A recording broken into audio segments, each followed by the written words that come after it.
Okay, we're starting to record. This is an experiment to see whether it actually works today.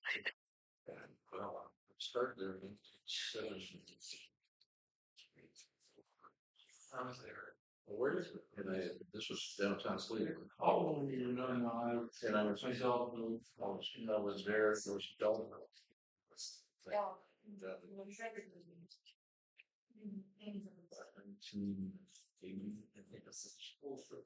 And I was store manager there for 49 years. I just worked for a share of dollars. Well, it's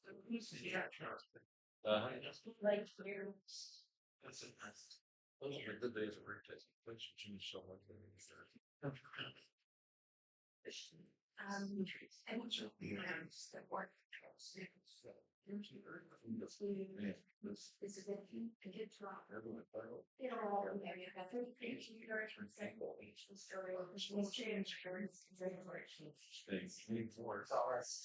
lucky to get 2 or 3 people on the entire first floor. There.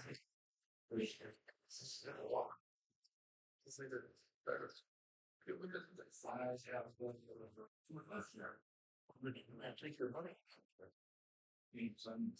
No, it's crazy.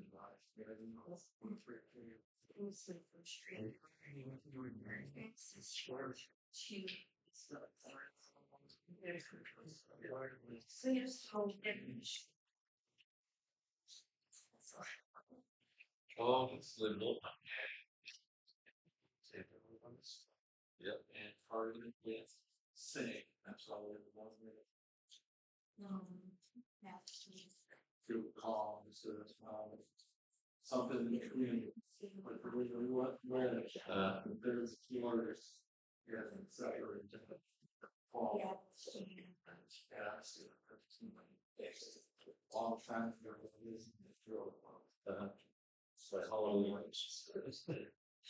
So you call it holiday or what it's like.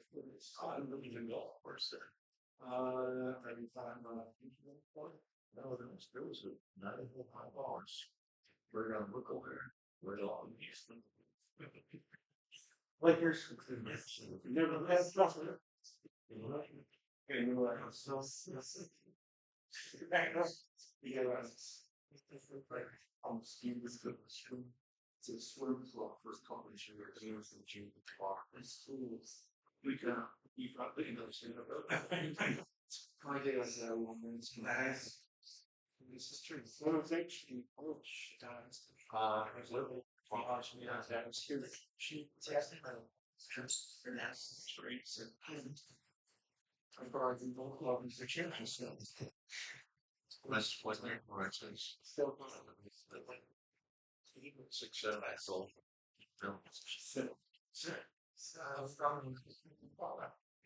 Around food plastics was also pretty good starting. Search to begin it right now. No, yeah, there's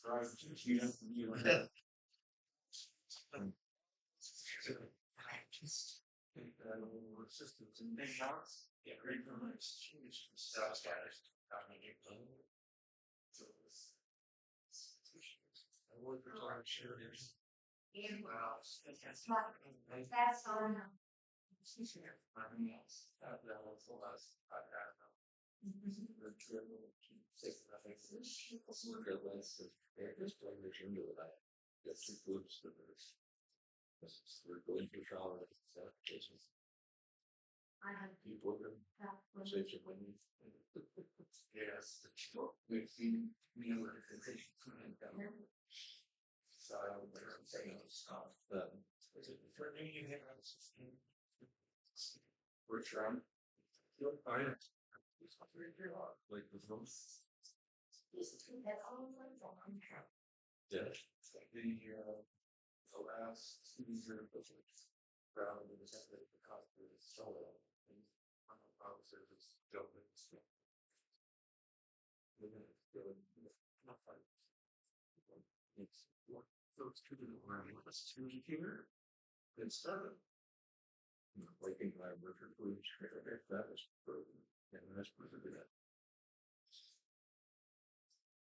5,500 miles west of Rhoda City. 16 bulls and that's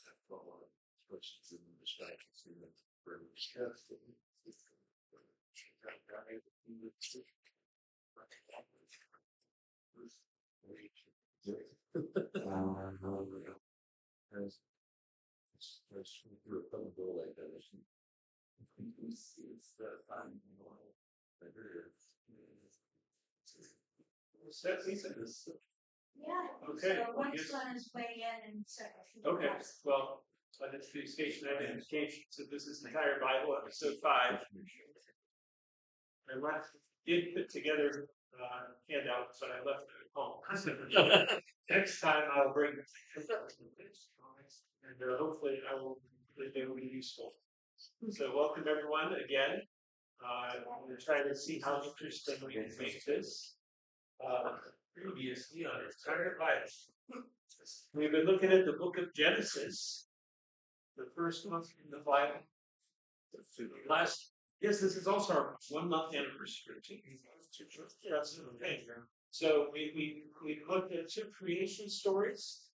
We looked at a concept of universal human nature or human history, which we looked at in 2 parts. First one was the theme of violence, and the second part was the origin of difference, how we differentiate from each other. And we saw that that was all sort of setting up to the story of this Abram, as he's called at this point in the story. And we introduced him at the end of last week. He was introduced rather dryly, genealogy, but it was interesting genealogy because it presented information about him that creates a unique situation that has not been seen in the prior genealogies. And he's presented as this sort of oddball. And then on top of that, you have God as a character in the story coming out of nowhere and talking to him. And what he says is rather surprising given the pattern we've seen in the past. So we're going to look at what I'm calling the spiritual journey. So what do we mean by spiritual journey?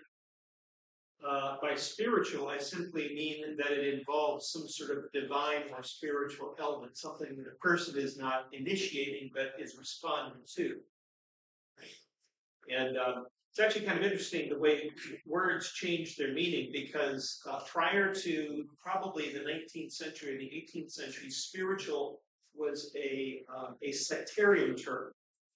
It was something that only Christians used to talk about a particular understanding of the infusion of the Spirit in them. Whereas religion was sort of the generic term that is what we now call spirituality. In the ancient world, and indeed up until the 19th, religious and religion didn't mean belonging to a religion. It just meant what we would probably mean by the term spirituality. So we kind of flipped the meanings of that. But anyway, I'm calling this a spiritual journey in the modern sense because it involves some sort of response to a divine impulse. And it's a journey because it's not automatic. It doesn't happen all at once. It's not magic. So far, we've seen that God, as a character in the Bible, seems to be pretty able to do many things, but he can't change human nature by snapping his fingers. So that requires a journey. It requires growth. It requires development. And of course, this impulse that Abram responds to is very specific. I guess I just defined it. What is a spiritual journey? Okay. The particular nature of this journey, it has to do with this idea of blessing, right? And up until now, in the first 11 chapters, blessing has usually been reduced to sort of, being fruitful and multiplying, right? And although that kind of biological fruitfulness is not lacking in the Abram story, we have God saying that Abram will become a blessing for others. So to be a blessing is different than to have blessings, right? And so that's what makes this story of Abram rather interesting. And as I put here, the blessing Abram must become depends upon his developing certain character traits that are the outcomes of the journey. Right? He doesn't have these at first. He has to acquire them through his experiences.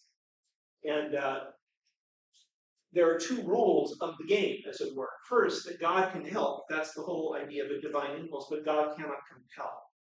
You can't make Abram a blessing. When he says, I'll make you a blessing, but it's not a compulsory one. It's something that he helped Abram do. Although God says things in the story, God can only really show Abram or provoke him to acquire these characters. He can't give him a list, a laundry list, and says, just go do that. So that's one of the reasons why the story takes so long. The most important characteristics Abram develops are faith and fear. Now, faith is sort of this catch-all term that religious people use to mean anything and everything. In this story, it has some very specific meanings, and it's often is used very differently the way that religious people use it, because it is not yet an umbrella term for anything. Fear is another important concept. Fear of God. We have that. We've sort of inherited that idiom in our culture and our language. You speak of somebody as being a God-fearing person, but often when we hear that, we think, oh, that's because they're religious. And yet, fear of God, in at least, let's say, throughout the Bible, but especially here, has nothing to do with religion, literally. It has nothing to do with religion. It's something a little closer to what you might think of as conscience, but not just in terms of morality. It also involves the ability to experience the sacred, to be in the presence of something that is more than just natural, and to orient one's life around that. It is a universal human quality in the Bible. People are born with it. That's why I say it's kind of like our notion of conscience. We have the capacity for it. It can include how a person responds to the divine. It can include things like what we might call piety or religious devotions, but really it is something different than. Even in my own Catholic tradition, fear of God is different from piety. It is a different thing. So fear of God is something universal. It is embedded in human nature, obviously, we can develop. Whereas faith in God, which is his other main characteristic he develops, is something that can only happen as an individual response to a divine intervention. And again, it's sort of like we use these terms almost in the opposite way in which they're used. If you think of faith, you think of when you have religious people have faith, anyone can have faith, right? We use it in a very generic sense. But here it's in a very specific sense, whereas fear of God is generic.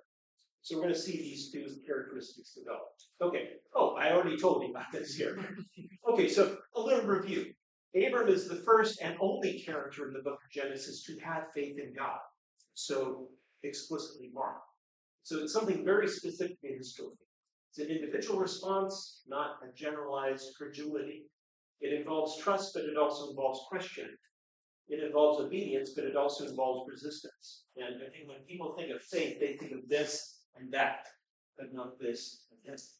We'll see that Abram's faith embodies all those characteristics. And as I said, Abram is not the first or only character in Genesis to have fear of God. Also, to note, fear of God is not reducible to something like reverence, which is often the way people treat it, because it carries ethical consequences. In other words, it doesn't just have to do with how people relate to the divine and how they relate to one another. Now, let's put it this way: fear of God references not only the Creator but also the goodness of creation, right? And that Genesis 1 idea. Okay, maybe let's just look back. There's a lot more. This sounds very heady. There's a lot more. What do you mean by it can also involve resistance? We'll see. We'll see in the story. God develops Abram's faith by forcing him to argue with him. Okay, so you mean by his flesh, right? By what? By people resisting the flesh. No, resisting what God says. Genesis 18, we get to that. That's going to be the climax of our story. I know that's. I thought you were. No. But we'll see. Okay. The other thing about the story of Abram is it's not just about him, because Abram is also an ancestor figure that many different groups look to in this story. Many groups trace their ancestry to him, and we'll see that his individual story is also kind of it pre-enacts the story of his descendants. So collectively, the people that he fathers will emulate in some way his experience. So he's an individual, but he's also a representative of a collective. Then the final element that kind of goes beyond these basic conceptual issues is that unlike the previous chapters we've looked at, which all again is sort of a universal history of humanity, right? Once you hit chapter 12, you start to get explanations of why things are named, why certain places have certain names. We call these etiologies. An etiology is something that explains the origin of something or the name of something. People, characters in the story will have etiologies. We've seen that actually in the past, but there's a lot of stuff about places here. And that's because the landscape of his journey is the landscape of the people hearing it. Right? It is written for people who know this landscape, who want to know the significance of these places in terms of ancestry. So there's a lot going on here. Okay, here's a brief outline of the story. It has two parts. We're just looking at the first part today. We might also look at it under mission. So each part, by the way, has 9 scenes to it. And we're going to be walking through each of these. So the first is Abram's call and migration. We actually stopped last week by looking at the beginning of this, right? This was where you had this God coming out of nowhere and saying to Abram, go forth from your land, from your kin, from your father's house to a land that I will show you. I mentioned that command, go forth. Lake Lakah in Hebrew is unique in the Bible. It only appears here and at one of the climactic story pieces of Abraham right up here. It comes there again. So this is it's not just go someplace. It has to do with more than physical movement because he's also abandoning identity. He's abandoning the network of human relations that defined people up until now, right? And then we have this promise: I'll make you a great nation. I will bless you, make your name great, so that you be a blessing. So he's not just going to give him stuff; he's going to make him or help make him a different kind of human being. And then we see here the connector between this individual story and the first 12 chapters, which were about all of humanity. All the families of the earth will find blessing in you, or equally grammatically possible, they will bless themselves by you. In either case, Abram is presented as this sort of a gift.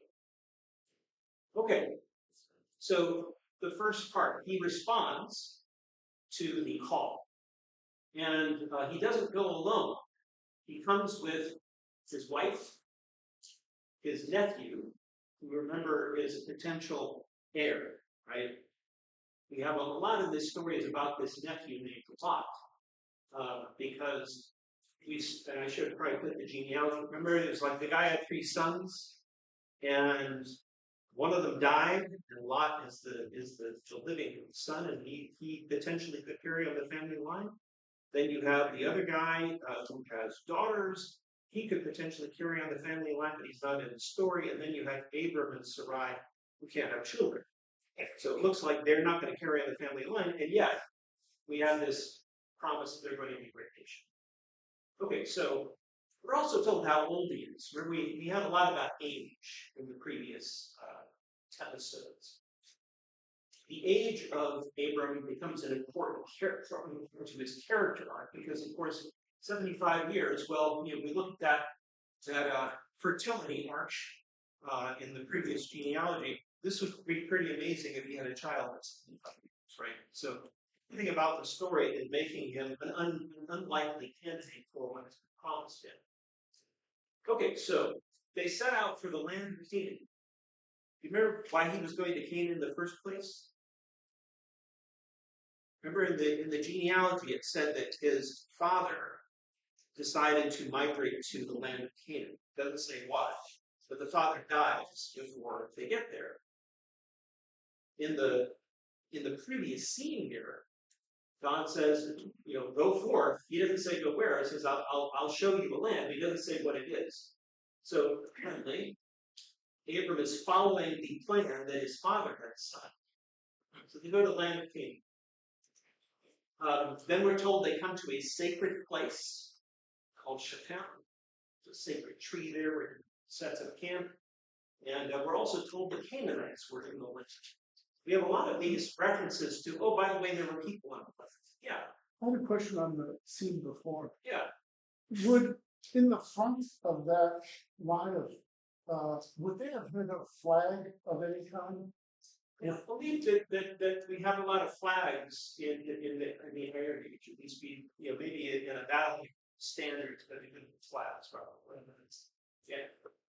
By the way, most of these paintings, they're from the French artist James Tissot, who famously illustrated the entire Bible. And they're collected at various collections, mainly in the United States. There's the Jewish Museum in Brooklyn. There's Brigham Young University. There's Chicago, I think, has a lot of them. They're available. It's amazing. I mean, he went. So the landscape is very realistic because he actually visited what then I guess would have been part of the Ottoman Empire, right? The Vilayet of Jerusalem. But he just has this wonderful sense of realism in this painting. So I use them a lot here. Okay, so he goes to a tree.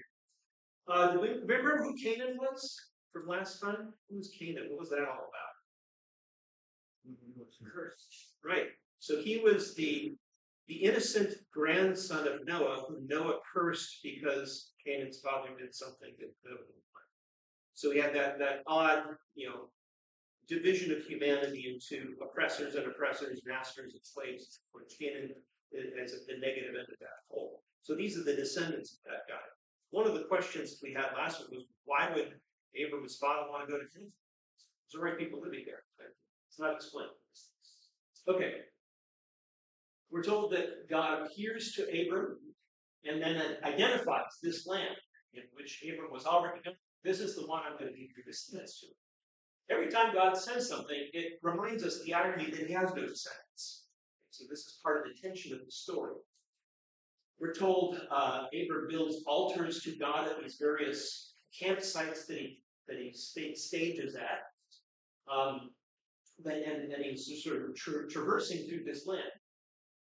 Okay, now something happens. So just as you get to the land that's been promised, God says, this is the one, suddenly they are exiled from the land.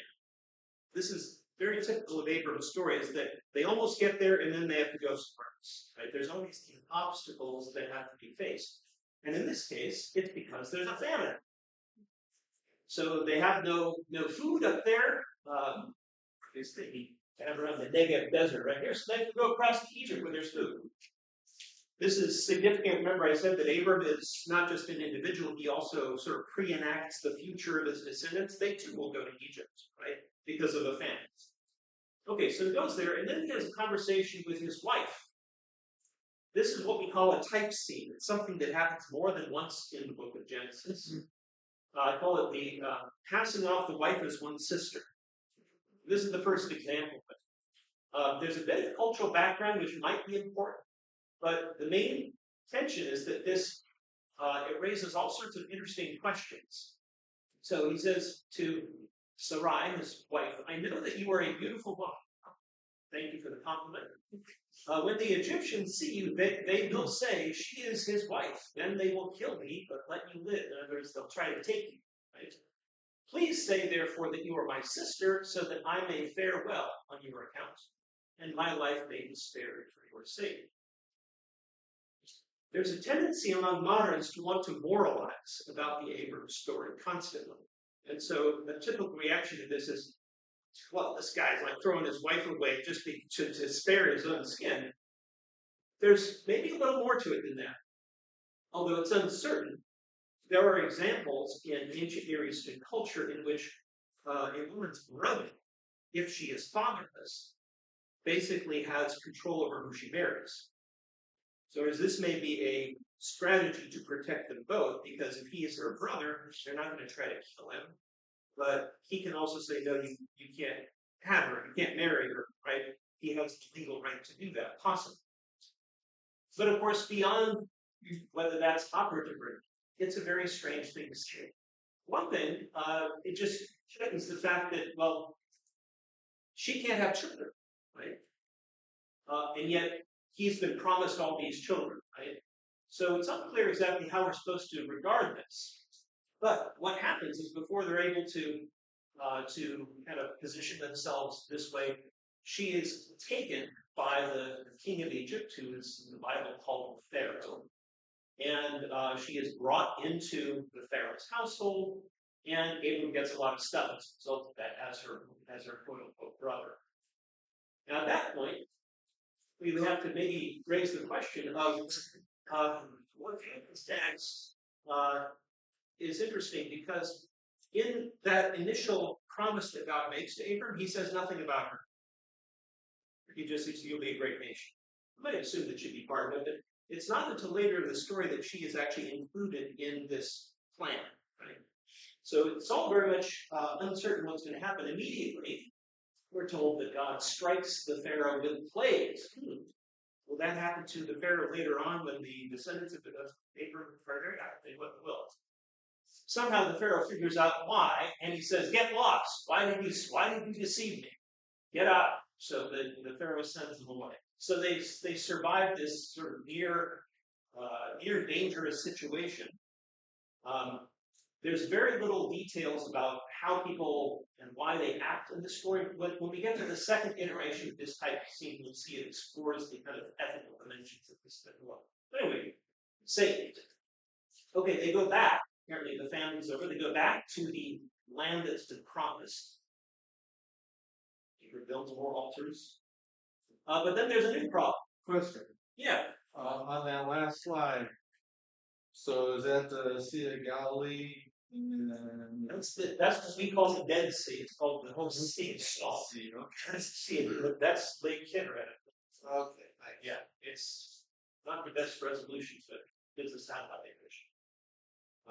Okay. So next problem, the nephew. There's a conflict over resources, right? They have all these animals that they have to take care of. The land can't support them together, and so there are quarrels. We've seen quarrels between family members in previous stories, right? It usually didn't end well. So we're told at this point, how does Abram respond to it? He says, well, let's just separate so that we don't fight. What's more interesting about his character is he says, take whichever part of the land you want. Whatever you don't take, I'll take. So there is this sense of the need to control one's access to resources, but he's willing to give everything up. Just like he was willing to sort of surrender his wife, now he's willing to surrender his land. The last time he tried this, they both got out of the cave. In this story, Lot takes the best land, it's the valley, the Jordan plain, which is compared to Yahweh's own garden. So as garden and Eden stuff. And then it says this was before Yahweh destroyed Sodom and Gomorrah. Okay, then this is one of several anticipations we see. This is the intermission story at the end. Okay, so he takes part of the land, and then we're told Abram takes the highlands, the sort of the hilly territory of Canaan. Then we have God show up again and basically confirms the land that Abram has chosen. So notice that although God has said generally this is your land, he now confirms Abram's own initiative, right? This is a very common element in the story, is that God does indeed guide him at times, but he also lets him do things and then confirms what he's done. And then he repeats about him having lots of descendants. So basically it says, go around the land and sort of claim it as yours. Goes back to the tree, builds it all. Next scene. I call this Game of Thrones Season 6. So there's a battle. So here's the land of Canaan where Abram is living. Basically told there's an international incident. The various Mesopotamian rulers decide to invade Canaan, which happened quite often in the ancient world. And they fight against the local Canaanite kings. How this ties in with the Abraham story is not just because he lives there, but because Lot is captured in battle. He becomes part of the war spoils. And so this makes Abram want to act. Okay, so when he hears about it, he gets his friends together and he goes and chases them all the way to sort of the middle part of Syria. He rescues Lot, but also he rescues everyone else that had captured. Again, we have to think about what are his motives here. Obviously, he wants to save his nephew, who's still a potential heir, but he also saves all the Canaanites too, and their stuff. So he brings everyone back to the what's called the Valley of the King. It's where all the kings come to meet him, and there are two kings that show up to thank him for what he's done. There's the king of Sodom, and then there's the king of Salem. You can see where the cities are here. Salem, by the way, or Shalem, is the previous site comes the city Yerushalayim, Jerusalem. Okay, so two of these kings come up and are going to evaluate what Abram has done. We're told that the king from Salem is in fact a priest. He is a priest of a god called El Elyon. We have not been in this story, but we have, because this is the chief Canaanite god who the story identifies with Yahweh and with Elohim. You see, he's the first priest in the story, by the way. Okay, so we're told that the priest king blesses Abram. How did that be important to the story? Remember the original MO that Abram got? What was part of the story about how he related to other people? Something about blessing. It would be a blessing upon them. He'd be a blessing upon them, which he just has been. He saved all of the war captives, right? And God also says, I'll bless those who bless you. So what he's doing here, he blesses Abram by El Elyon, the creator of heaven and earth. Blessed be El Elyon, deliver your foes from here. So not only does he bless Abram, he recognizes God as the source of Abram's success. So this is kind of this ideal bystander who is sort of observing the unfolding of that promise at the beginning of chapter 12. And then we're told he gave him a tenth of everything. Well, usually translations say, and Abraham gave him a tenth. Well, we're not actually sure. The Hebrew does not say who gave who what. It becomes important in Christian interpretation because in the Christian letter of the Hebrews, the fact that this is interpreted as Abraham is important theologically. But in any case, there's a cordial exchange. There's a recognition that blessing has come upon the entire land because of Abram's action. Then you have the other king, the king of Sodom, who doesn't bless God or bless Abram. He just says, give me the captives and you can keep all the movable property. It's more of a transactional, thank you, Abram, but here, you can keep this and I'll keep that. Abram responds negatively to him. He says, I've sworn to Yahweh, El Elyon, creator of heaven and earth, that I would not take so much as a thread or a sandal, anything that is yours, so you cannot say, I made Abram rich. That also should remind us of that initial invitation that God makes, right, in chapter 12. I will make your name great. So here, someone else is trying to make his name great by tying his own, name with Abram, and Abram says no. So these two reactions to his blessing that he brings to others are instructive of that initial plot story. Okay, so scene 5, a covenant. Now, God made a covenant back in Genesis 9, right? That was the initial covenant to deal with the problem of violence, which was basically to prohibit it. There's a covenant that is made with Abram also. Often people confuse God's promise with God's covenant. Those are two distinct things here. A covenant is basically a solemn vow, which is a odd thing for God to do, as we saw last time, because who is God swearing to? I mean, it says, I won't destroy you again. Is anyone here old enough to have seen that movie, Oh God, with George Burns as God? So there's this really funny, so George Burns is like this old guy who is God, right? And the religious authorities want to test him, so they try out and swear on the Bible. He says, so help me. Okay. The comedy of that is, it's not funny, but it's an odd thing to do. There's no reason that God should be compelled to anchor his own identity and reputation with mere mortals, but he chooses to, right? Now, the first covenant he did in Genesis 9, that was more just like, I've decided I'm not going to do this again. Right? But these covenants that he does with Abraham are kind of different from that. They involve response as well. So this is the first covenant scene with Abram. So we're told the word of Yahweh came in a vision. That's an odd expression too. Word, you usually think of something you hear. Vision is something you see. So the word was seen somehow. Okay, what does he say? Don't fear. I am your shield. I will make your reward very great. Now, if you only read this chapter, you won't know what he's talking about. But of course, since we talked about what happened in Game of Thrones season 6, we know that the whole issue of that was what is Abram's reward for bidding a blessing to others, right? So God said, your reward will be great, don't worry. And your shield sounds like a military bridge, right? We just went through a war.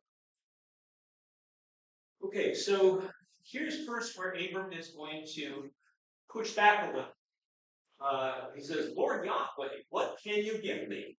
If I die childless and have only a servant in my household, which he probably means is someone he is designated as a potential heir. So your reward will be great. Okay, well, you told me I'm going to be a great nation, have lots of descendants, but I'm childless. So part of his faith, quote unquote, is to question, is to have the courage to question.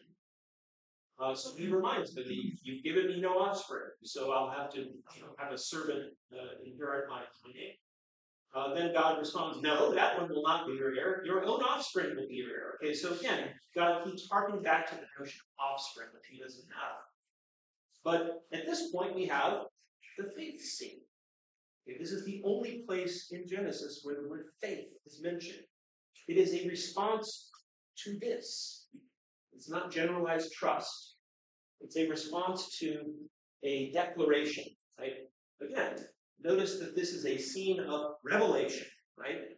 So it's not just a trust in God generally. No, God reveals something that he did not know. He tries to specify something or assure something. In response to that, he says, takes him outside and says, look at all the stars up there, that's how many descendants you'll have. And we're told he put his faith in Yahweh, who attributed to him as righteousness, tzedakah. Righteousness is an interesting term because it is indeed an umbrella term which can cover a lot of things in the Bible. When the Bible was translated into Greek by the ancient Jews, they translated tzedakah, righteousness, with the Greek term dikaiosune, which is the word for justice. Now, if you hear the word righteousness and justice, what do they share in common, would you say? They're not like opposites, are they? What would we say that they have in common? When we hear justice, when we hear righteousness, what's the common denominator of these two things? What would we say?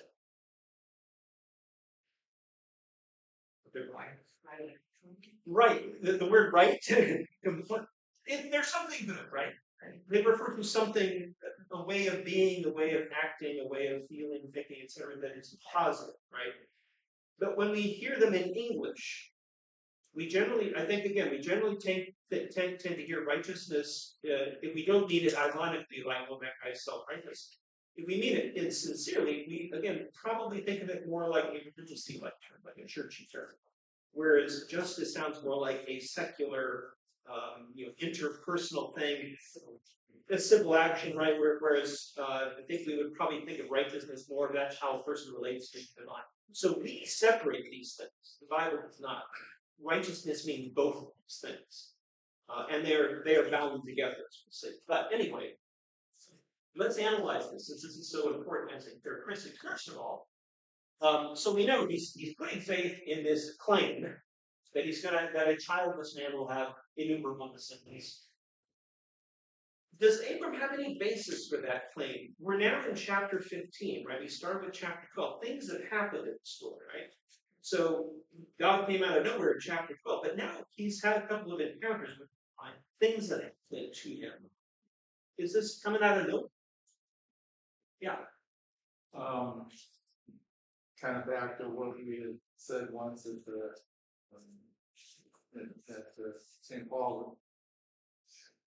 You're showing stars, but when we look at the scripture, he's actually being told this in the daytime. Depending on how one reads this chapter, immediately after this, a little more conversation says, and night fell, implying that it was not night this time. Of course, this might have been happening earlier, but it's an interesting twist. I mean, you read it collectively in that chapter. It sounds like he's saying, look at the stars, but it's daytime. It would require a lot of faith. Okay. He knows the stars. But he knows the stars are there. He's 75 years old. He's seen the stars. Right. Can we think of, again, his story so far, the story thus far, does he have any reason to put faith in what God has said? Okay, why would that be? Well, Yahweh actually came down and put a plague upon the Pharaoh. He's protected him. He protected And his wife, right? Right. And then when war broke out, which tens of thousands of people would have been slaughtered, his family survived. And everyone thanked him for it, right? And they say, God was the one who did this for you. And so we have those two positive outcomes. And then we have that third one of, being willing to give up all the land and God saying, no, this is your land, right? So he's had at least 3 instances where he has had reason to trust, right? So this might not be a totally unexpected move, but it is the first time we hear about it in word. I mean, could he have done this in chapter 12? Or is his experience of his life and his interaction with divine, is that what makes this possible? In other words, is this just a thing that is he a 2-dimensional character who just has this, or does it develop? Right now, in I think in both Judaism and Christianity, the developed reflections on this, the idea is that God helps from within, and that still it's the human response, right? But there has to be something to respond to. There has to be experiences, events that lead to it. So that may be why this doesn't come until chapter 15. There's a damn history of that. Righteousness, though, that's another curious term in this context, because this is the first use of that term in the Bible. I don't think we've seen that in previous chapters. We've heard about good and evil, but not righteousness. So, and when we get to the climax of part 1 of his story, Sedekat Mishpat, what is just and right will be the center of attention. So this is looking forward to like the first climax of the story. Okay. Immediately after taking God for his word, he immediately does not take God for his word. God says, this is the land I'm going to give you. He says, Lord Yahweh, how will I know that I will possess it? Knowledge is not the same thing as faith. You have to believe something, that means you don't know it, right? There's some uncertainty, right? So again, when I was saying faith is both trust, but it's also questioning. We see this right here. Next verse, he questions. And God's response is, how dare you do that? No, he says, okay, I'll answer. He's gonna give, Abram wants to know for certain. He says, okay, we're going to do a little ritual here. And in this ritual, I'll do that, I swear by myself, by me, but I'm going to somehow give you an experience of knowledge of the future. So this is like the futuristic vision that he's going to get. And apparently in the story, that counts for knowledge. So it begins with this act of trust, but then it requires something more than that. Okay, so he says, bring me some animals. He got some animals, he splits their bodies in half, puts them sort of side by side. We have to know, in terms of Mesopotamian parallels, that this is a particular type of ritual where you're basically swearing an oath.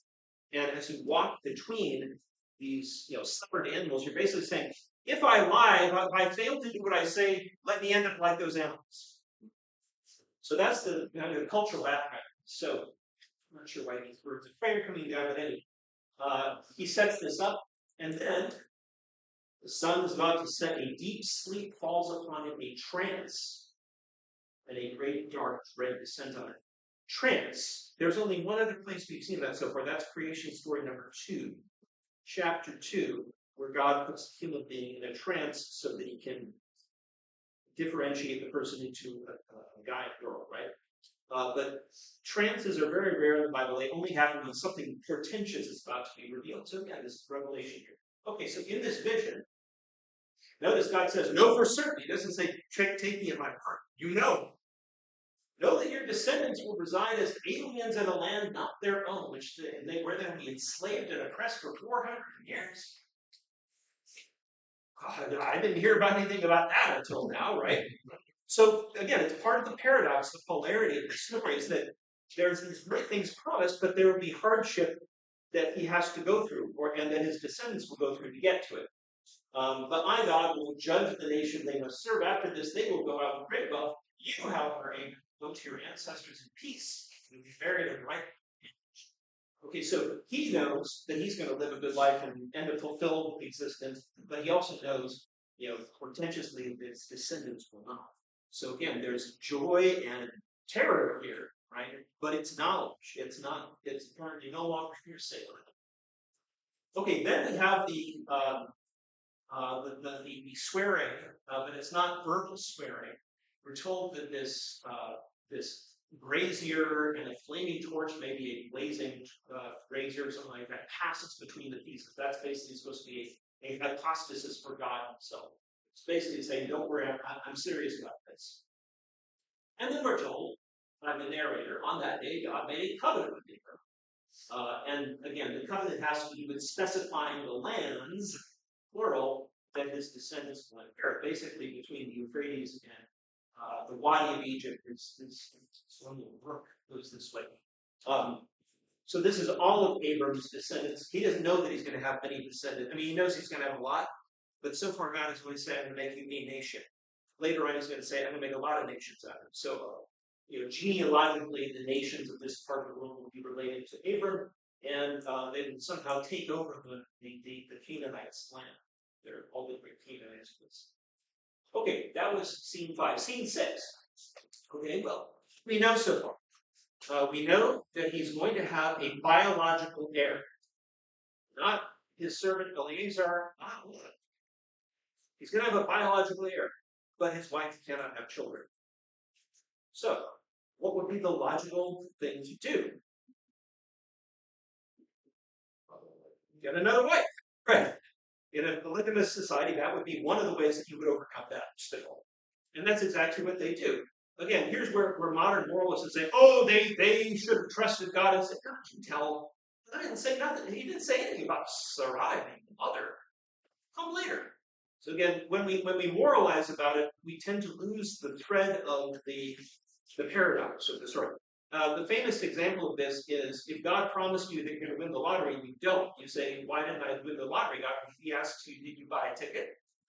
The basic question here is, does trusting God mean doing nothing? Look, I'll figure it out. Or does it imply that you should respond and do something that would seem appropriate? That's exactly what they do here. Okay, so he's going to have a child, but needs a different mother. Okay, so we're told that Sarai has a maidservant named Hagar, who's an Egyptian. That creates an interesting paradox. We're in a situation where an Egyptian took his wife. Now he's going to take an Egyptian wife. So Sarai is the one who proposes this, right? Yahweh is kept me from bearing children. But of course, with my maid, perhaps I will have sons through her. Really, the Hebrew says, perhaps sons will be built for me through her. Sounds a lot like Genesis 2, where God constructs a woman out of a rib. Here, she wants things built out of this. Now, again, cultural background. If you own another human being as a slave, which she does in this case, so long as that slave is not manumitted, whatever children that slave has belong to you. This will come out later on in other stories as well. So it's a rational strategy, right? It's not totally out of line. Okay, so Abram goes along with this. They have intercourse. She becomes pregnant, but immediately things go bad. As soon as Hagar knew she was pregnant, her mistress, Sarai, lost stature in her eyes. Because now she's going to be the privileged wife. And notice that it's not quite right to call her a surrogate, like we might think of today. She is actually his wife. He has 2 wives now. He's going to have 3 by the time he dies. But Sarai apparently didn't think this through and says, this outrage against me is your fault, Abram. What do you suggest? Killing my maid, and ever since then, now I'm looked out upon by her. Okay. Abram's response is not terribly heroic. Do what you want with her. So again, Abram is definitely not a saint at this point. But look at this, negative situation. Again, the paradox is But we're told Sarai abuses her so much that she runs away while she's pregnant. An angel shows up in the wilderness and finds her and asks, "Where are you going?" She says, "I'm running away from my mistress." The angel says, "If you go back and allow yourself to be abused by her, I, God, will make your descendants numerous so that they will be too much to count." So again, this is not definitely a good strategy for avoiding harm, right? That's part of the parable. It's not saying I'm going to make her nice to you. If you remain within this social unit, which is going to be the source of this blessing, you too will be blessed as parent to your son. Okay? So notice that it's the same language that God gave to Abram in the previous chapter. So even though everything is focused on sort of Abraham and this lineal notion of identity, people who are associated with it, even by these proxy actions, they become part of the blessing. So she goes back. In fact, the angel gives her a little song here. He declares the name of her future child, a son, who gives the name Ishmael or Ishmael. For Yahweh has heeded your affliction. So you've been abused. God has heard that. He's going to respond. But the Hebrew here, the verb to heed is shama, which sounds like yishma. El is the name of God. Yishma means God has listened or God has heeded. So again, this is an etiology and explanation of an aid. Okay, and so he will have a separate identity, but he will be part of his blessing. Okay, and then she gives a name to the well where this happens. She names the messenger El Roi, meaning God who sees. Okay, so the well gets a name, the son will get it. Okay, and then we're told she has a son. Abram's now 86, so he's sort of like Mick Jagger, coming at an immense age. Okay, scene 7. Okay, we just had a covenant. Now we have another covenant. It's very possible there are really 3 covenant scenes here.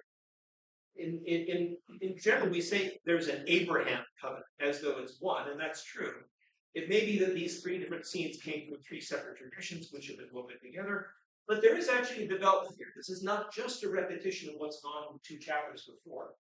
It starts out in a similar way. Oh, he's 99 now. Okay. So again, Yahweh appears. He gives him a new name, El Shaddai. That is translated God Most High, but notice that there's all these El names, right? There's El, which is the name of the God, and then there's a epithet, a nickname that goes with that, right? El Elyon, El Roi, El Shaddai. This becomes a way of linking the God of this story with the local traditions of the various elves in Canaan. Okay, what does he say? Walk in my presence and be blameless. Walk in my presence. This, I think I mentioned this once before, that this language of walking is not unlike our own expression of, can you walk the walk? Right? Walking in God's presence means aligning yourself with the way things should be, right? And in Judaism, we call that halakha, how you walk. This is not the first person whom God has said this to. Can you think of one other character prior to Abram whom God, who we were told, walked in God's presence and with blameless? I think so. And there's another one too. Noah. I have to go back, but Noah certainly. And remember, who did God make the first covenant with? Noah. The second covenant has the same intro, right? Okay, so basically, there are 3 everlasting covenants in the Torah. The first one was with Noah. The second one is with Abram, and the third one is with Israel. These are, when it says these are eternal covenants or everlasting, means they're not replaced by something else. They're always in place. So the command not to kill human beings is still in place, right? That's covenant number 1. This is on top of that. So notice he begins by saying, be like Noah and like Enoch, right? Okay, and then we have this repetition in slightly different language of the promise to I'll make you many people. Right? Okay, God then gives a very technical blueprint of this. This, by the way, is the same tradition that we get Genesis 9 from, where the first covenant was. Let's see what's changed, though. So notice he's no longer a great nation, he's the father of a multitude of nations. So we've expanded. Notice that there's a logic to this, because he's just had a son who is going to be his own nation. God is going to say, I'm going to give you another son now, so it will be many nations, right? He also gets his name changed here. Avram becomes Avraham. It basically means the same thing. I don't actually think it has a clear meaning to it. Av means father in Hebrew. Avram might be the big father or something like that. But we have that repetition there. Again, reference to the land. But then we have this, for your part, you will keep my covenant. Shamar, different verb. To keep means you have to do something, right? First covenant, Genesis 15, Abram doesn't have to do anything. Right? He just says, I want to know. So he says, I'll let you know, and I'll swear by me that I'll do it. Here, he has to do something. Here's where we get the ritual of circumcision, right? Now, since this is linked to the covenant in Genesis 9, remember, each of these eternal covenants, they have a sign. And the sign is like a symbol that refers to what it's about. What was the sign of the first covenant? The bow. You use bow for hunting or warfare. That's a covenant about regulating or limiting or prohibiting violence. So use a tool of violence to represent the covenant. If you're going to be exceedingly fruitful and have a lot of descendants, how does that work? Well, in the partial anatomical knowledge of the Iron Age, that comes from the male sexual member. I don't know when the change in the expansion of our understanding of generating people comes. It's probably in the early modern period where we get a little more knowledge. But in most ancient cultures, the term offspring is literally sperm. The womb was understood to be an incubator rather than a donator of an egg. That's something that came much later with our scientific. So, and if we're talking about procreation, then what's a good sign of that? Well, it's the organ bone, right? Hence, you have that. Now, what's interesting about circumcision as a sign is that it's not unique to this culture. There are, in fact, many cultures, especially in sub-Saharan Africa, where circumcision is practiced as a Hebrew rite. Yeah. So I always thought that the first covenant was a rainbow, but you're saying not really. It is a bow, but there's no word for rainbow, so it's a bow, right? Okay, so rainbow is kind of on. No, because it says whenever I see my bow in the clouds, I'll stop destroying things. Okay. I will prohibit myself from violently responding to violence, basically, right?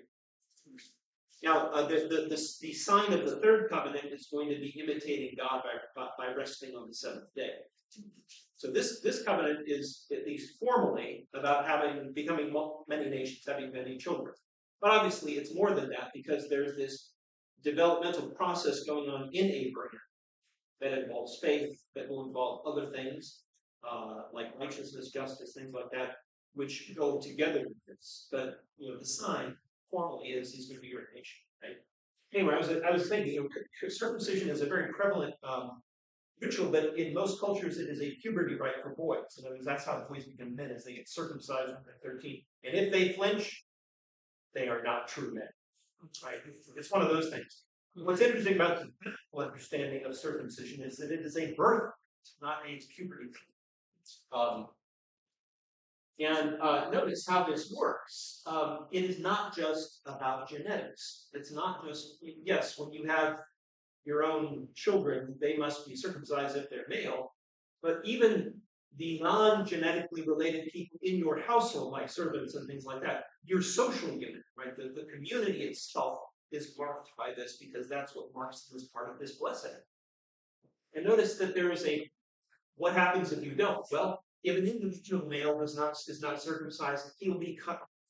But notice the covenant doesn't stop, right? Just like the first covenant.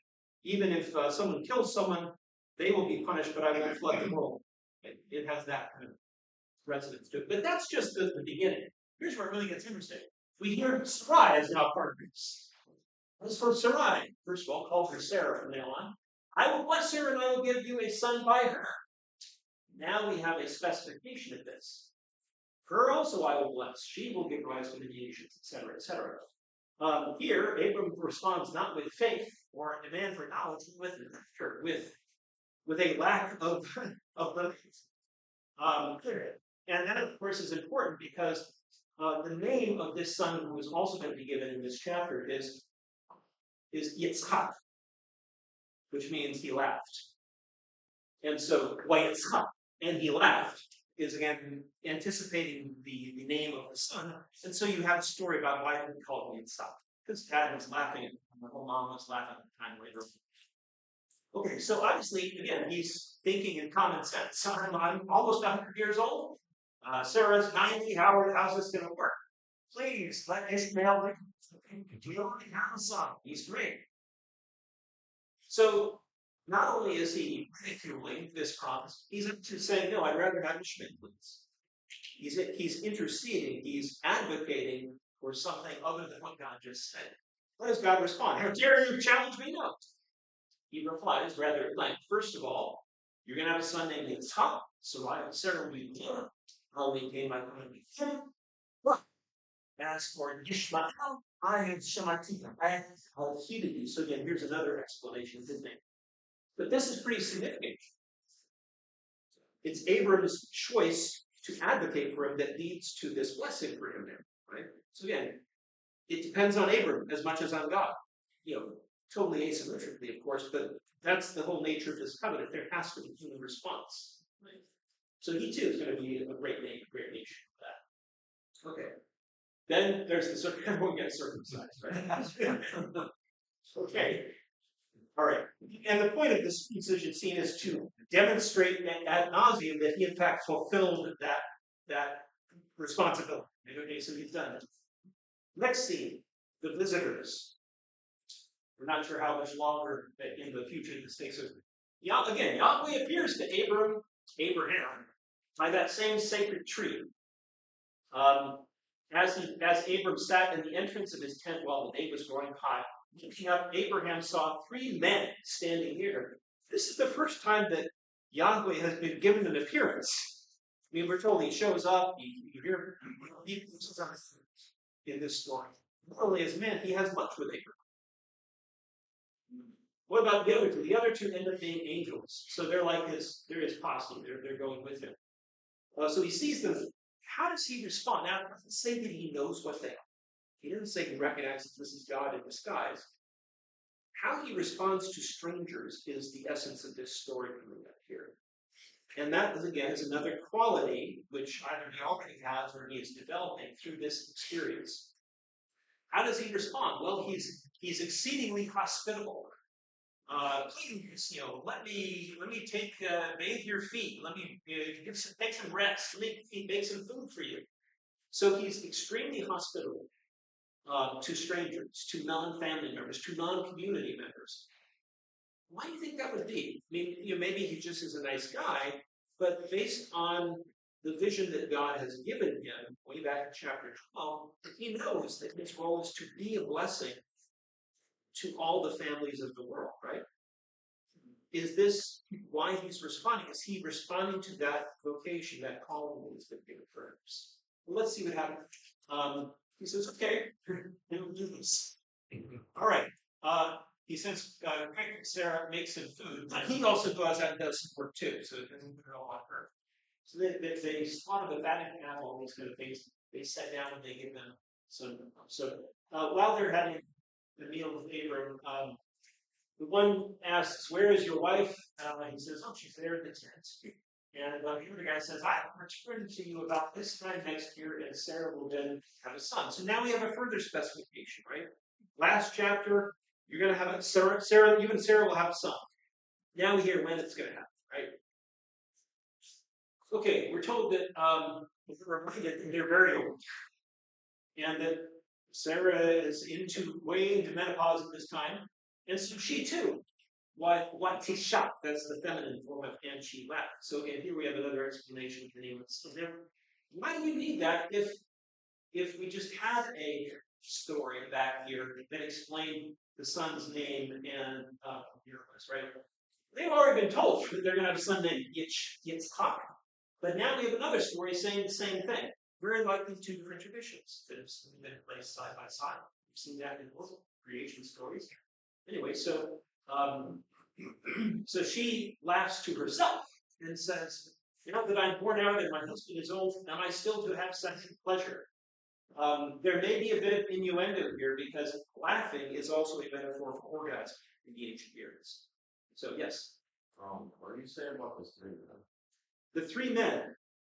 So one of them is God or Yahweh, and the other two are angels, as we learned in a few verses. Where does it say that? It's later in this chapter. Yeah. Okay, so she's like Abraham. How can this happen? She has this interesting statement here, and then God says, "Why did Sarah laugh and say, is anything too marvelous for Yahweh to do?" So he's not saying I'm Yahweh, but he's referring to that promise. And then he says, "Yeah, she'll have a son when I come back." And then says, and he says, "Why did you?" She says, "I didn't." She did. There's some tongue in cheek here. Unfortunately, when people treat these as religious texts, they tend to imply that there's no humor. This is clearly meant as an earthy, humorous story. Okay, so then we have the immediate follow-up scene. Here's the Sodom story. Okay, so he's gonna see them on their way now that they've had lunch with him. They're going to go down there, and it says the men set out from there and looked down toward Sodom where Lot lives, right? Now here we have an extremely important scene, one of the only such scenes in the Bible. Okay, so here's God thinking to himself. We've gotten some interior view of God's emotions occasionally, right? Or sometimes he will collectively call out to his divine conquerors, let us do something. But this is the longest deliberation we have seen, and it's only because it's being narrated for us and we can hear God's inner thoughts. So it's a really interesting question. What is God thinking? He says, shall I hide from Abraham what I am about to do? So what he's about to do is he's about to judge this violent city. Shall I hide from him what's going to do? Now that he is to become a great and mighty nation, and all the nations of the earth are to find blessing him. So notice God is thinking, okay, given who he has to become, does he have to know why I do things? Does he have to know the basis of how I execute judgment? Yes, he says, indeed. I have singled him out that he may direct his children and his household in the future to keep the way of Yahweh by doing what is right and just. Tzedakah mishpat. There's that righteousness term. Notice, God speaks of this as his own way. So this is how I want. If I don't show him how I want, how can he walk like me? And it's about showing him here. I mean, he is going to talk. They're going to actually have a conversation, a dialogue, an argument even. But the argument is necessary because apparently what this way is, this doing what is right and just, it's not something that he can just say to Abram. If I tell you, let's have a conversation about justice. No, he's going to force Abraham to discover this on his own through question and answer. Somehow, Abraham figuring this out is absolutely important. Here's what's mind-boggling. So he needs to learn he needs to know how to do what is right and just as we can teach others, so that I may put into effect for him the promises I have him. If you take that seriously, God is saying, unless he learns this on his own, with me helping him, obviously, unless he learns this, I am unable to do what I swore I was going to do. Remember, it's not just about giving him stuff. God can give him stuff. Children, land, all that. I can't make him a blessing unless he learns this. And I can't just tell him what it is. He has to figure it out. Here's probably the most powerful statement in the Bible about that the spiritual journey is about human response to divine input. It's divine impetus, right? Without that duality, there is no spirituality. Okay, let's take a look at how the conversation falls. So it begins with this statement. people are complaining about these cities, that their sin is so great. I don't know what the sin is. I have to go down and see whether or not their actions are as bad as what I hear. I need to find out. What would that tell us about justice? I've heard things are bad there. I better go check it out before I do anything. What does that tell us about what is right and just? Do people, is there outcry about various people? Like, if you check out here, there's plenty of places where people are trashing each other, saying they're terrible people. They should ought to be destroyed. Okay, how do you know whether that's true? Are you going to are you going to judge people on the basis of hearsay? Justice is about not acting on hearsay. So I need to find out. So he's already teaching Abram that I don't just randomly do things because people say I need to get rid of that city. I'm going to find out. That's the first lesson about what is right and just. Okay. However, this triggers a response from Abraham. Apparently, Abraham assumes, maybe he's heard this stuff too. Maybe he's afraid that the fact-finding mission is going to lead to a negative outcome for these cities, and why not care about these cities? It's not lying. Nephew lives there. As we'll see, though, as this conversation unfolds, it's not just Lot he's worried about. And this is part of the development of his sense of justice, the righteousness of this part. So, this triggers him. He responds. He says, will you sweep away the righteous with the wicked? There's that term righteous again. So he assumes that in any large community, there are probably people who do bad things as well as people who are innocent. So doing what is right and just means you do not kill the innocent in order to get at the guilty. Totally unlike today, right? There's an active shooter in a school. Let's bomb the school. No. Innocent people might die. So, but notice where this is coming from. This is coming from him. He makes an assumption about what God is talking about, but he reiterates. What if there are at least 50 innocents there? Would you really sweep away and not spare the place for the sake of those people, those innocents? This proves a pretty important distinction. Notice he doesn't say, if there are innocents there, let's airlift them first, and then nuke the place. No, he says, spare the entire wicked place because of the innocents there.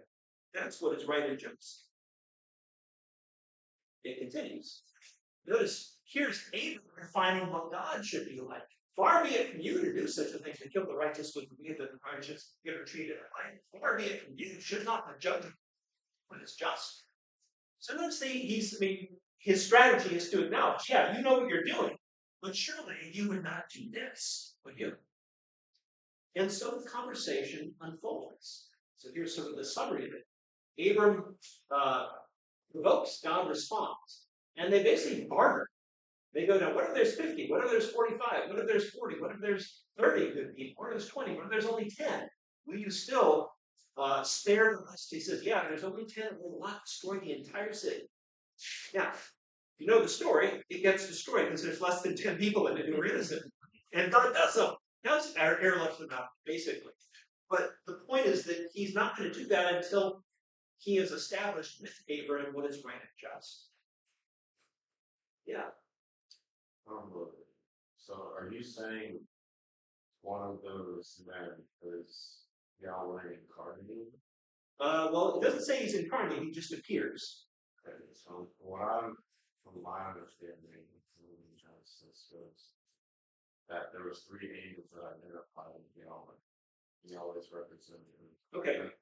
Well, except that the other 2 are called angels, and this one is not. Now, based on what you're saying, there are plenty of places in the Bible, including later in Abraham's story, where an angel speaks as though God is speaking, right? He speaks in the divine eyes.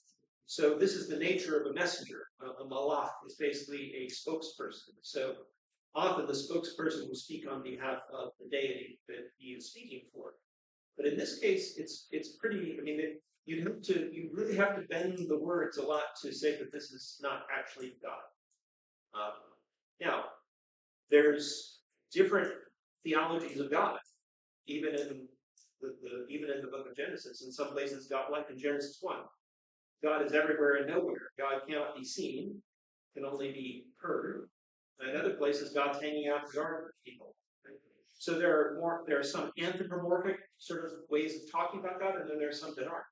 So there's a whole spectrum here. This seems to be more, this is Genesis, this is second creation story tying here. Right? Remember the Yahweh stuff generally tends to be the ones that are aligning with the second story, where God is much more human. Yeah. Don't we have an issue? Some things are an allegory as opposed to say a literal truth. Well, you can read it however you want. I'm just saying that the narrative is it's important for the narrative that this is God thinking again. Does an angel have these thoughts? Does an angel have to deliberate about what God must do, or is this God thought? It says God.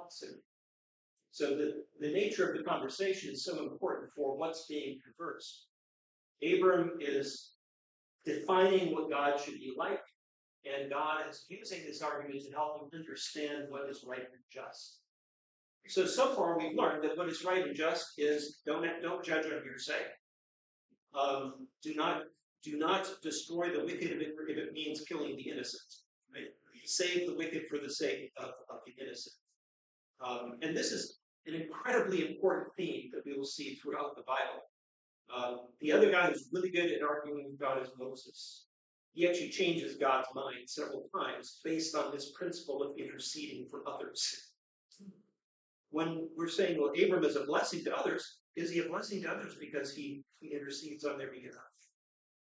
Now, in this case, it doesn't quite succeed for everyone, because the city's looking at it in the story. The point is that God needed him to get into this conversation so that he himself, through his verbalizing it and his thinking about it, he would express and maybe even develop this concept. That's right and just. What we just said, so right and just means, he could have said, Abram, right and just means these three things. Now I'm going to destroy it. He could have done that. But he says, no, I want him to discover it on his own, but with my help, right? That's what makes this a spiritual journey. Okay. So we've reached our intermission, and that's all. We're gonna, part 2 will be next week, but let's look at the intermission. So the destruction of the cities. These are not about Abram, because Abraham is not in the story, right? But Lot is in the story. Remember, Lot, up until now, has been the potential heir. I mean, even though now he's been verbally sidelined by Ishmael and now Isaac, still, we want to know what happens to him, right? What will be the outcome of his story? Will it be somehow tied with the Abraham story or not? So we need to know what, and since everything reaches a crescendo here with Abraham learning what is right and just through this argument, we need to know what happens. And so that's why this story is here. Okay, there's been some foreshadowing. Back in Genesis 13, where Abram said to Lot, choose whatever place you want to live, we were told by the narrator, later God's going to destroy these places, and he did this because they're great sinners against Yahweh. Kind of like some of the characters in the earlier parts of the Bible. Then we had that negative response to the king of Sodom, where he says, here, you can have some of the spoils and I'll take the rest. He says, no, I'm not going to be made rich by you. And then finally we have God saying the outcry against this is so great, I don't know, let's do something about that. We haven't heard what they're doing. So, and in fact, the text, it doesn't really say, although we do see is violence, which, as we know from Genesis 4, is the paradigm of evil. Right? So let's see what happens here. So the two angels, notice they're formally called two angels. They reach Sodom, and Lot is there sitting at the gate. Lot sees them, greets them, and he acts like Abraham. He is hospitable. Right? He's hospitable to strangers. He basically paraphrases the way Abram responded to them earlier, even if he didn't know about that. And they're sort of coy. Oh, no, we don't want to accept your hospitality. We don't want it to be a problem for you. He says, no. So he insists that they stay at his house. He makes dinner for them, and they have a nice meal. Okay? Again, it's not specifying whether he knows that they're angels. Angels just look like humans. And I mean, they're iconographically represented with wings because of the Middle Ages and how they've imaged them. But literally, they look just like people. Okay, so a stranger, because he's an immigrant, a resident alien here. He's not a sovereign. He has acted in a hospitable way to strangers. That's his basic quality, just like Abraham was. Okay, then we're told, before they went to bed, the townsmen of Sodom, those women and old people, the last man surrounded the house, and they threatened to gang rape these strangers.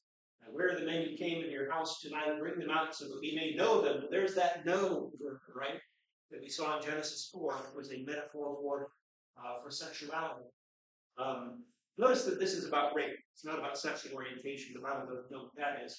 It's a 19th century concept. This is about rape, right? The use of sex as a tool of violence, which we've seen already with the Nephilim, right? So it's a lot of this. In fact, they're rather like the Nephilim. The Nephilim raped human women. They want to rape divine beings, even though they don't know that they're divine. Okay, so we have a violent scene. Lot tries to dissuade them by offering his daughters to them instead. Please, pick them. Gosh, that's sad. And he's not such a great guy after all. Fortunately, the angels preempt that. Actually, notice, too, also the response of the mob. They criticized him for merely being an immigrant, again, a resident alien, and daring to give us orders about how we will treat him. So it says, we will treat you worse than them. Again, they're out to harm people, and they're gonna harm you as well. But fortunately, the angels grab Lot and save him from the mob. And then we're told that they blind everyone magically, so they can't see. So they basically, create an opportunity to flee. The angels immediately alert him. The city is going to be nuked, and but out of his compassion, God is going to allow you and your family, anyone else you know that's cool to leave. Okay, so he tells his sons-in-law. Notice his daughters are going to be married, but his sons-in-law think that he's joking when he says God's about to destroy the city. Okay, so they are not part of the story. So there's only one. Well, I don't know whether he could even be called righteous at this point, but if you offered your daughters to be raped by a mob, that wouldn't seem very righteous. But let's just assume that he's potentially free from the devastation that's been stated here. After all, Abram interceded for all of the city, right? But at best, there's him, there's his two daughters, there's his wife. That's only four potentially innocent people. Okay, so they say, let's get out of here. They encourage him to leave. They explain this is compassion for you. This is we want you to escape. Just get as far away from this as possible, from the blast zone. And then he said, "Oh, our kid Nathan, can we go to that other small town nearby?" I said, "Okay, you can go there, but just don't make sure you get there quickly." And that's another etiology. The town is called Small, Zoar, so it's called the Small Place. So they run there. You have the napalm, the divine napalm, nuking it from the sky. They escape, except as we know, the wife looks back and she turns into a pillar of salt. This is because another explanation of why are there pillars of salt standing around the Dead Sea. Oh, it's like the people who didn't quite escape. Okay, so we're told Abram sees the outcome, the mushroom cloud the next morning. We're not told what he thinks about that, but he sees it. Right? And then we're just told part of the story is over. Okay, so this sort of disaster movie, both follows that climactic scene with Abraham's development of the notion of justice, and it's going to conclude with the story of what happens to Lot and his surviving family members, which is the two dogs. So we're told that they stayed in a cave for a while because they didn't have anywhere else to go, and then the daughters decide to rape their father. Now, their explanation is we're the only living human beings left on the planet, so maybe it's this sort of species preservation thing. But they're basically, they are doing to him what he threatened to do to them, right? So they have sex with him, they get pregnant, and they have children. The children are autonomous. They give the name to the peoples that descend from them. These are the Ammonites and Moabites, who are the neighbors of Abraham's descendants. So again, this is an explanation of the origin of our neighbors. Not a very noble origin. But one function of this could be that it's pretty clear now that Lot's story has taken its own path, right? He is no longer part of it, and we never hear about it again, or the daughters, right? So, other than their descendants. So that, the function of the story is kind of to wind that part up. Okay, so we have now looked at the whole first part of Abraham's story. The intermission, next time we'll look at that. Let's think back now. What are the qualities that made him a blessing? Well, where was he a blessing to others? What were the examples of him being a blessing to others?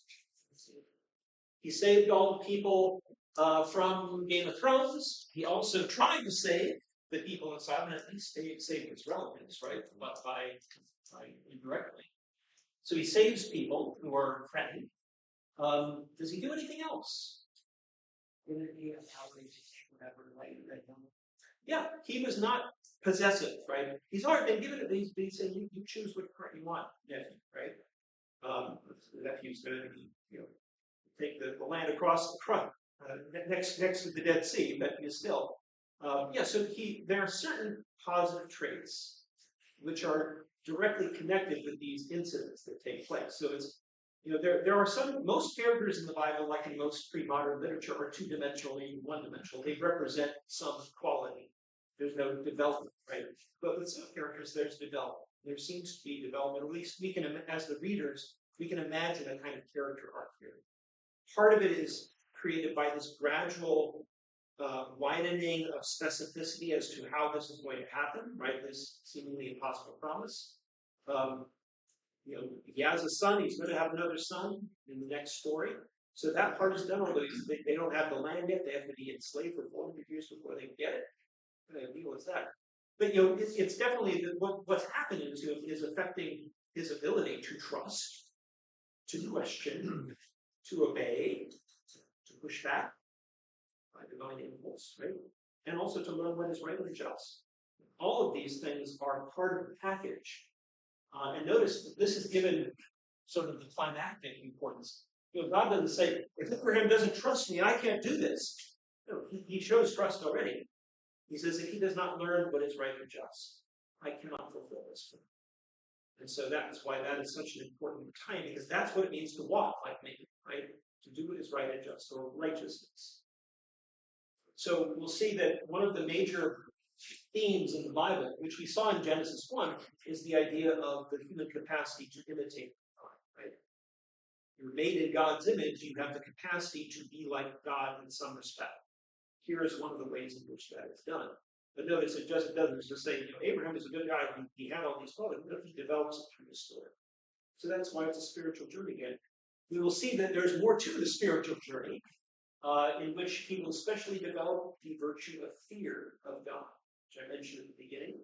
It's not been mentioned yet. It is not mentioned at all until Genesis 20. That's why we start next time. Yeah. Okay, so that's the journey so far. Any observations?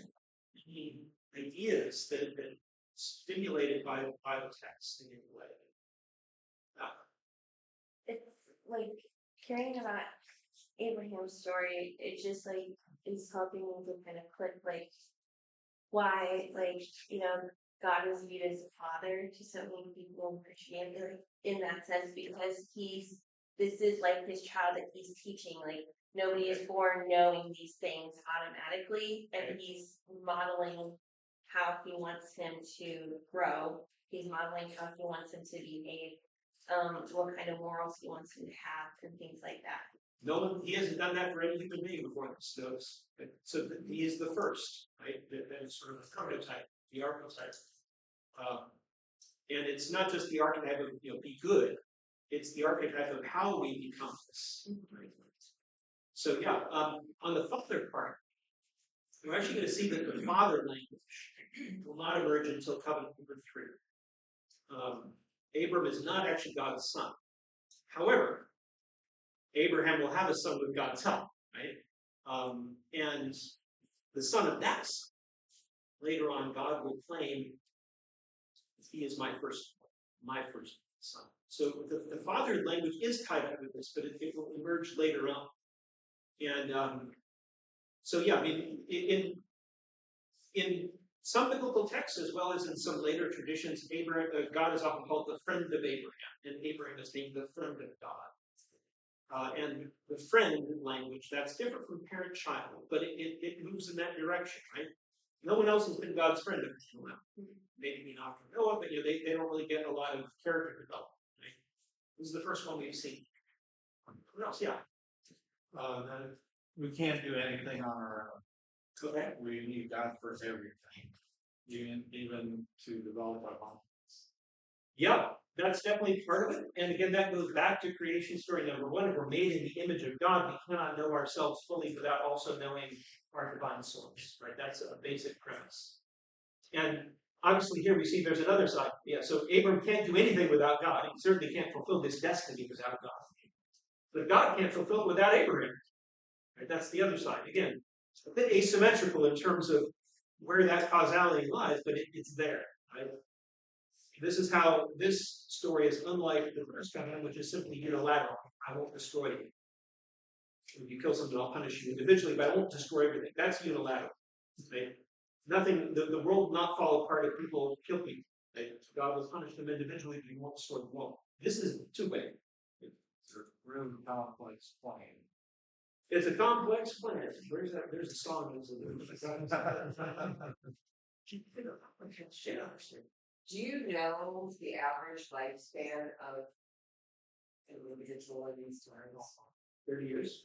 So- Pre-industrial. I mean, people could live long. And despite this, Yeah, but remember, we're coming off that huge demographic shift after. Well, part of the reason why you have this idea that that longevity is in this sort of decline from some ideal.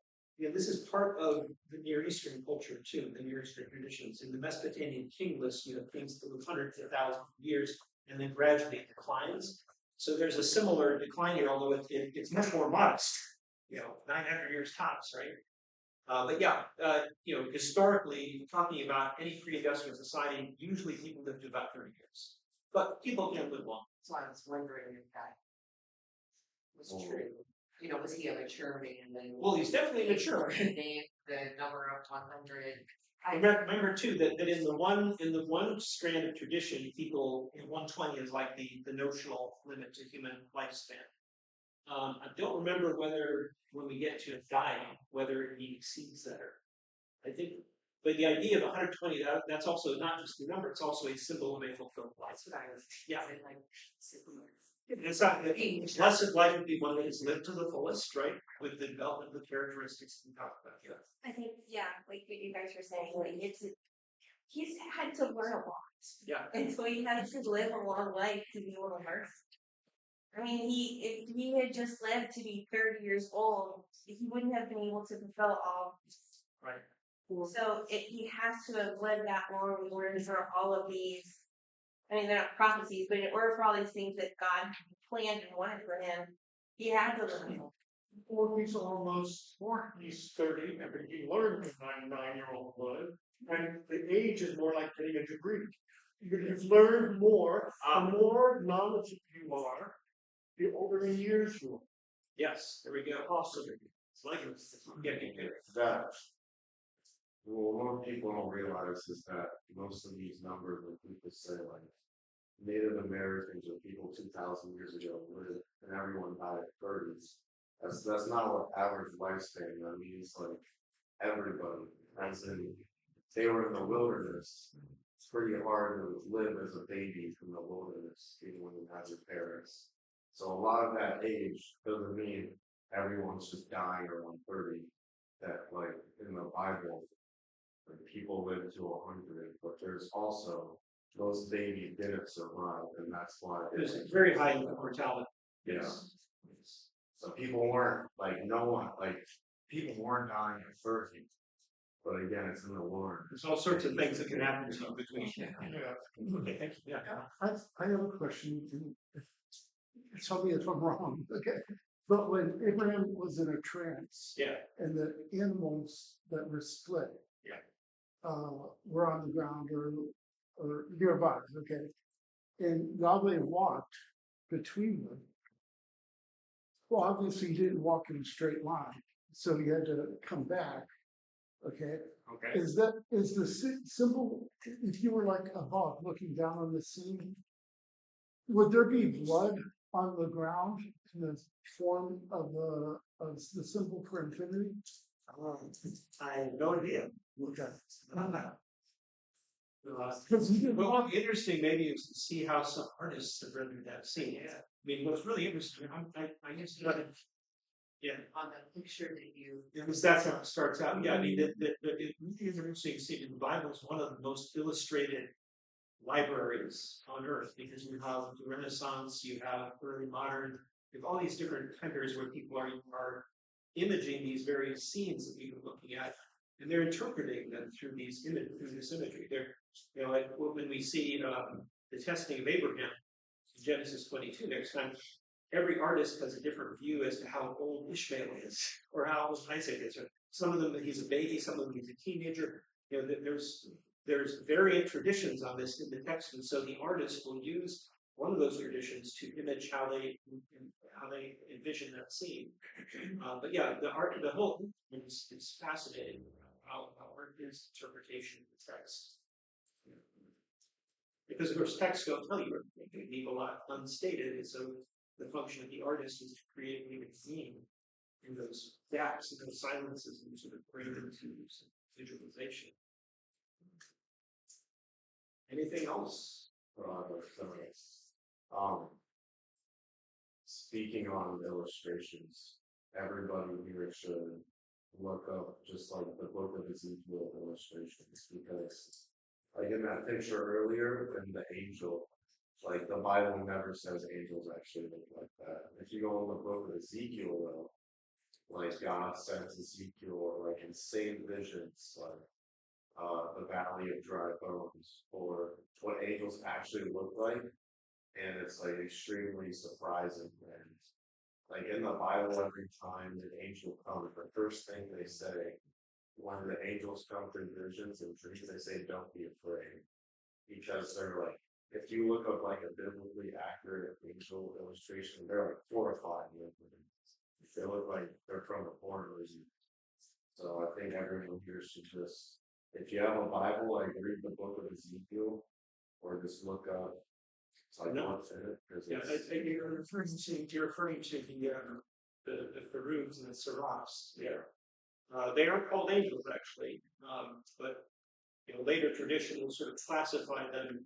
They'll use angel as an umbrella term, and then they'll give these separate types. And then we've seen that there are various divine entities running around even in Genesis.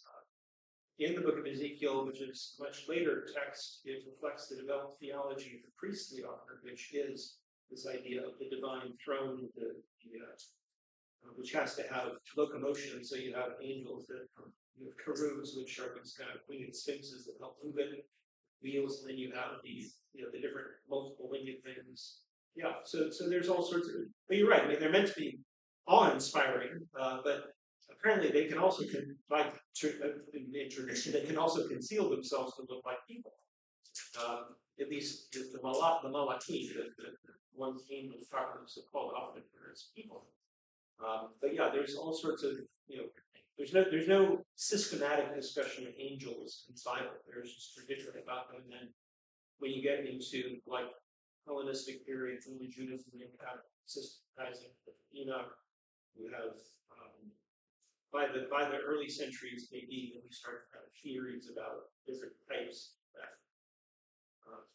The thing though is that angels are functionaries. That their purpose is to function, usually to say something, but sometimes they're also warriors. They're like when they appear in mass, they are like the alternative to the king's warriors and so forth. But yeah, that's a whole other thing. We'll see some more of them in Genesis. Actually. So we can talk more about that. Yeah, when I said just to clarify, when I said they don't look like fiction. Like yeah, we know that angels come as human form all over the New Testament and the Old Testament. I just meant like they don't have wings. Yeah, they don't look like people with wings. Like I don't think there's any representation. There's no representation of angels with people rocks. It's probably not outdoors. Probably out of when you get into Even some of the ancient art representations, you have the development of that. But again, you can also have things that totally kind of develop in a different way, like like I say, how did cherubim become naked babies? They're not naked babies, it's fixes. I think we're good. Okay, so I promise to bring the handout next time. Thank you. Thank you.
Still does.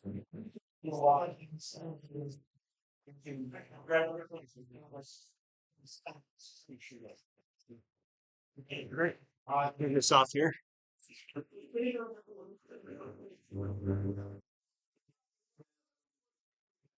Okay, we are going to stop streaming. How do we stop? Yes, stop.